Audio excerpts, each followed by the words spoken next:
It is very much a man's world at the races, and we're just expected to sort of suck it up and get on with it.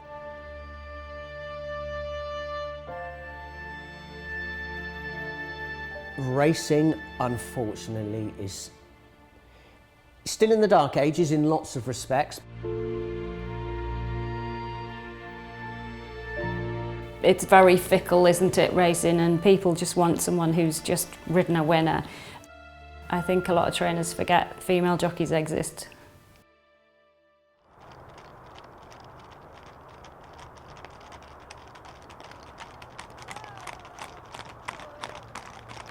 Horse racing, one of the oldest and most prestigious sports in Britain, if not the world. It attracts millions of fans to some of the finest sporting venues every year, but there is still a clear and concerning problem within the sport: the number of female jockeys. A study conducted by the University of Liverpool revealed that female jockeys are just as good as their male counterparts in terms of performance. But if you thought the results would reflect the current landscape in horse racing, you'd be wrong.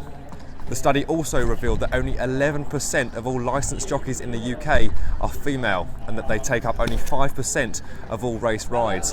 Which begs the question, if the women have proven their ability on the course, why is the divide still so severe? I want to find out why, as well as what the future holds for female jockeys. And the result is now official. They have weighed in.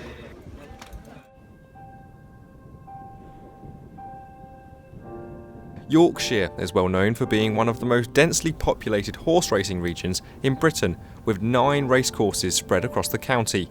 I've come to meet Gemma Tutty, a Yorkshire born and bred apprentice jockey who's been riding on the circuit for almost a decade. She has over 600 rides and 50 wins to her name across the country, but she found her feet here, riding for mum and racehorse trainer Karen since she was a teenager. I started off as an amateur riding on the flat, and it wasn't until I became really light that I even considered it, because I didn't really know a lot about it. I didn't know how light you had to be, and it wasn't until I was working in a professional racing yard that, as opposed to riding my mum's point-to-pointers, that I even learned enough about it to consider it as a career, to be honest. Gemma says she was soon aware of the lack of opportunities available to female jockeys, and told me it's had an impact on her ambition to ride. I accepted that I wasn't going to get to the top level very early on in my career, and I was happy riding the sort of numbers of winners that I was riding, because I never had that many opportunities, so as long as I was keeping a good enough strike rate, I was happy with what I was doing. Would you say that sexism is still a problem in horse racing? Well, yeah, definitely. I mean, you've only got to look at the changing facilities at half of the racetracks in the country to see that the males are definitely receiving preferential treatment. Half the time we're getting changed in what could only be considered as a broom closet, and with one shower between however many girls riding, and it's just prehistoric. I think girls have been around for long enough now for racecourses to take note and, you know, at least give us facilities that are big enough to hold us. So it is very much a man's world at the races, and it's something that we're used to and possibly doesn't faze us as much as it should do, because we are so used to it, but we're just expected to sort of suck it up and get on with it.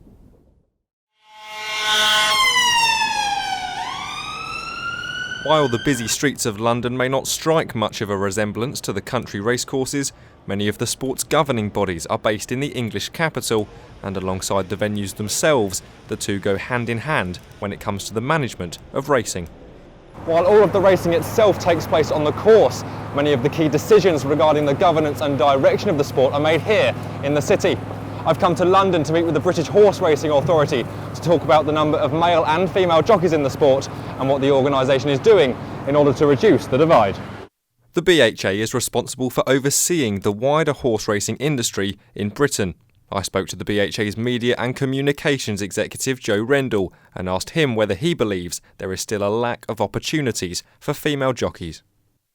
I think if you look at the statistics, I think it's very hard to come to any other conclusion. As you mentioned, 11% of female jockeys have licences, about 5% have rides, but probably the really stark statistic is that right at the top level, around 1% of rides go to female jockeys. And those are stark statistics, and through the Diversity in Racing Steering Group and through the research that was published in January, we have to use those as opportunities to really understand why that is, so that we can begin to look at tackling the problem. Do you think that sexism is a problem in horse racing? I think racing would probably be reflective of wider society, in that there are a wide range of views, and some of them aren't perhaps as modern on a number of diversity issues, not only gender. They're not as modern as we would like, but we're really focusing on trying to understand the landscape, trying to see how racing is as a whole, to get a consensus as an industry and to start tackling this proactively. That's really where our focus lies at the moment.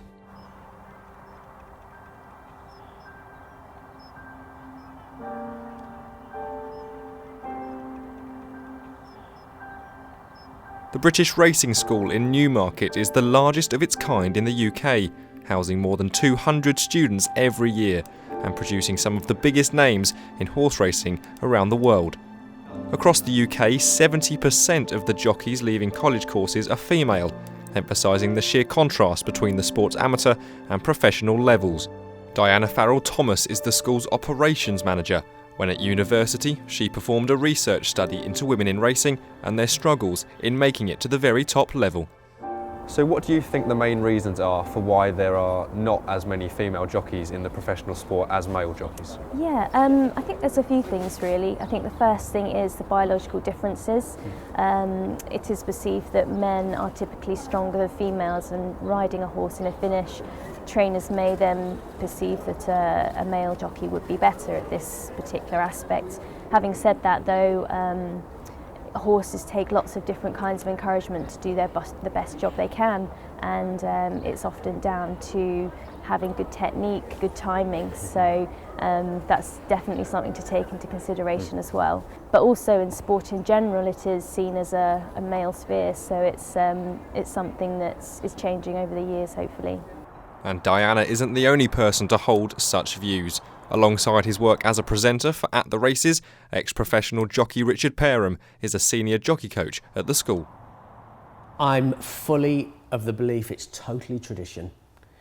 Racing, unfortunately, is still in the dark ages in lots of respects, but it's starting to drag itself away from the dark ages, and it's starting to get alongside other professional sport and starting to realise that actually, you know, this is about ability, this is not about gender, this is about how you actually perform. You can put a girl on a horse and she can perform as well, if not better than some of the boys. So I do think it's down to tradition. I certainly welcome anybody that comes in on a licence course based on their ability and their suitability to be on the course, not what their gender is.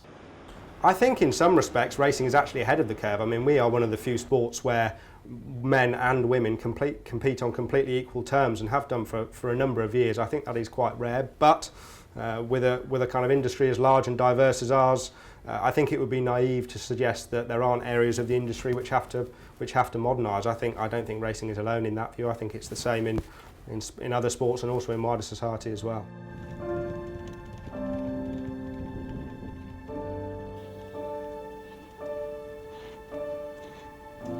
Something I've noticed up north, I think they're a lot more open to using female riders down south, but there's certainly trainers up north that I know of that point blank will not use female riders. It's definitely harder, especially up north, when there's some trainers that you're not going to get to ride for, so you're going to have to work twice as hard, aren't you, if you're not getting as many or as wider opportunities. Gemma's mum Karen has been a racehorse trainer for more than 30 years. She says the lack of opportunities for female jockeys affected Gemma from a young age. Well, it broke her heart a lot of the times because she felt she worked really hard and she rode out for people, and yeah, there'd be an apprentice race and she'd think she would be the obvious call, and then she'd look to see some young lad would be jocked up who hadn't been ridden in the yard. So she took that quite hard. It's very fickle, isn't it, racing, and people just want someone who's just ridden a winner. And you're soon forgotten about, like, you're only as good as your last ride, and the young lads are riding more regularly, that's all. I think a lot of trainers forget female jockeys exist. So yeah, the lads get the opportunities in front of the girls. Unless they're absolutely outstanding and outshine the lads, there have to be a cut above the lads to actually be noticed.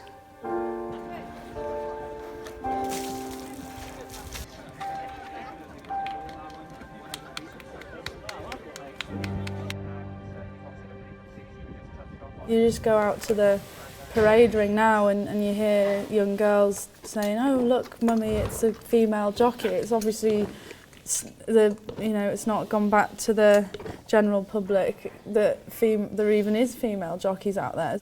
So recently we've had a few notable successes for female jockeys, obviously Bryony Frost, Josephine Gordon, just a couple of examples. Do you think that their success is important to the status of female jockeys? Yeah, completely, and if a few more can come through the ranks and do the same thing, then surely the girls are going to get to the top. There's a couple of flag bearers at the moment, and it would just be nice if it became the norm and such a fuss wasn't being made because it was normal, but that's not to say it's a bad thing that such a fuss is being made at the moment, because at least it's raising the profile and letting everyone know that girls are winning at the top level. But yeah, it would just be nice if it was the norm, really. The women have done all they can to prove their talent, and their performances now have statistical evidence to support them. But can we expect change? Absolutely. I think what I would say is that the industry now, compared to even perhaps 2 or 3 years ago, is much more aware and is much more focused. And we as the BHA, as the governing body and the regulator of racing, are absolutely committed to ensure that there is equality of opportunity within racing, whether that's for female jockeys or for others within the industry as well. I think that, yes, the numbers would suggest that will happen, and I think things are changing. And definitely since I did my research back in 2005, things have gone on leaps and bounds already, both in terms of opinion and actually the numbers reaching the professional level. So I'm really hopeful that will happen. They're the ones that are saying, look at me, look what I can do. And they're riding successfully for big trainers, for big owners. I think if we continue doing this, I think it's all going to start filtering through. And I think people are waking up in racing. There's always going to be somebody up and coming, like the Josephine Gordon story. There'll be somebody else next year, and then somebody else will come along. And they eventually are going to be winning the group enlisted races, and then there's no argument, is there? Yeah, I think so. I think now is a better time than ever before to make a career out of it if you're a female.